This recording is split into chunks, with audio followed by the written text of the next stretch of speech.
If you're looking to build a custom joystick with PS3 and 360, look no further than the PS360 Plus. While the installation of joystick and buttons will probably vary from case to case, it's usually just a simple matter of screwing in the joystick and buttons. The real complicated part is the wiring, which we will cover in this video today. The assembly usually varies a little bit from case to case, but can generally be just screwed in altogether.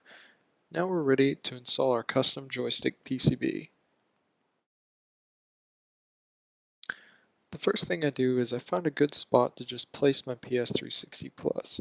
I choose down here in the corner just because it'll rest nicely and it works pretty well. The only major tool for wiring you'll need is just a small flat-headed screwdriver. First major piece you'll need is a 10-piece wiring daisy chain set. As you can see, the quick disconnects just go from one to the other to the other. And finally, they end with this nice little pre-stripped wire. I made this one myself, but they are readily available. With this pre-stripped end, find one of the ground points on your PS360 Plus. Take the wire and slide it into the corresponding terminal. Once it's in, just take your screwdriver and screw down the top screw to screw the wire into place permanently. You should be able to give it a small tug once you're done to ensure that a good connection is made. This daisy chain will make every single quick disconnect a ground wire, and this is exactly what we want. We want one ground wire attached to each and every button. So just plug in these quick disconnects into each button. It doesn't really matter which side it goes on, just pick one or the other. I'm fortunate enough to have 10 buttons in my case to make this work. The ground also applies to the start, select, and home buttons as well. Again, it doesn't really matter which side you put it on, I just kept them all on the same side to be consistent. Either or, it will work. All that's left is on the other side we need to hook up the specific signal wire of what we want the button to be. I'll show you that as soon as I finish struggling to plug in this button.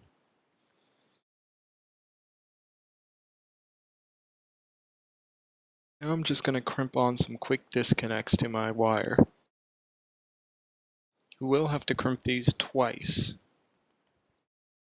First, I crimp it around the wire, and you'll notice that it kind of wraps around and hugs the wire. However, it's not quite enough to hold it in place, which is why there's a second crimp.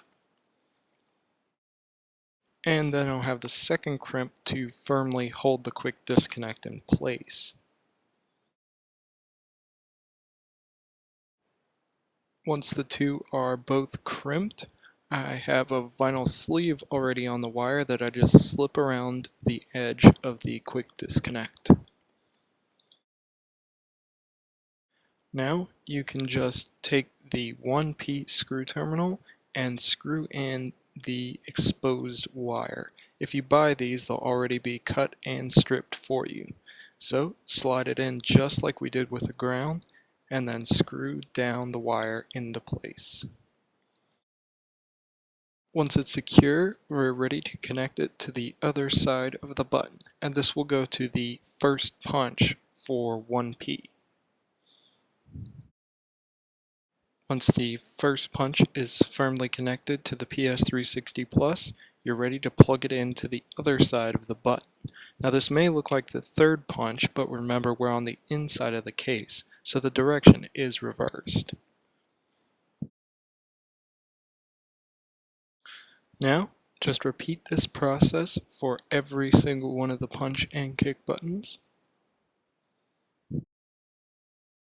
When you press a button, the ground and signal wire will be connected together, and that's what the PCB reads to make sure that you press the button down. Doesn't matter if it's a 24mm or a 30mm button, it'll work either way. I'm actually using my side buttons as the fourth punch and fourth kick, so that way I'll always be able to scroll through menus properly by just pushing the side buttons. The last two are start and select up front. By pushing them together, the PS360 Plus will read it as the home button. Now for the joystick, we use a 5-pin harness, which can be Sanwa or Samitsu. This one's Samitsu because the black wire is in the middle.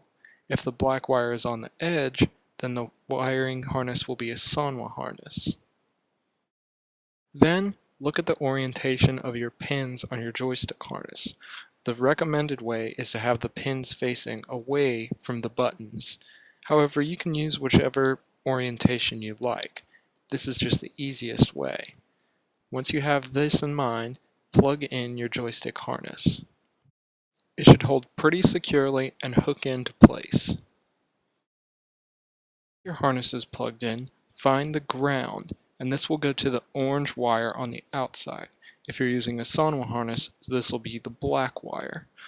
Simply take the pre-stripped end, slide it in, and once you have it in place, screw it down just as always. If you have your pins facing away, I'd recommend using the ground next to all the directions. It'll make wiring easier. The next wire is the green wire. If your pins are facing away, this should go to the right direction, which is conveniently placed next to the ground direction. You'll see that the right direction is right after the ground, and this follows for the left, which will be black, and so on.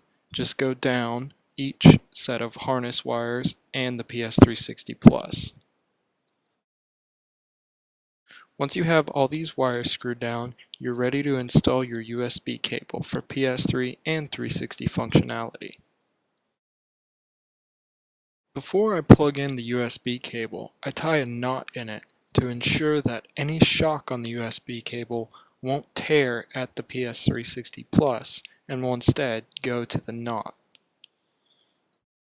The type of USB cable I'm using is a regular USB AB type cable. This can be found in most printer cables.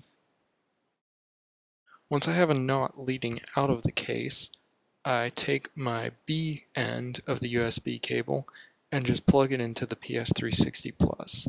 And there you have it, a wired joystick without any soldering for PS3 and 360. Best joystick tester is actually already built into most Windows PCs. Just go into your control panel and click Devices and Printers. Once you plug in your PS360 Plus, it should be recognized as PS360 Plus. Right-click it and click on the Game Controller settings. Now a new window will pop up, and click on the Properties button here. As you can see, I have a nice display showing me whenever I put an input. Here I'm just testing out the joystick directions. And then I'll push a few buttons. Here I'm pushing all the punch buttons. It'll come up as 1, 4, and 6. And now I'm doing the kick buttons and my side buttons. And there's Start Select and Home. And with that, your PS360 Plus is ready to go.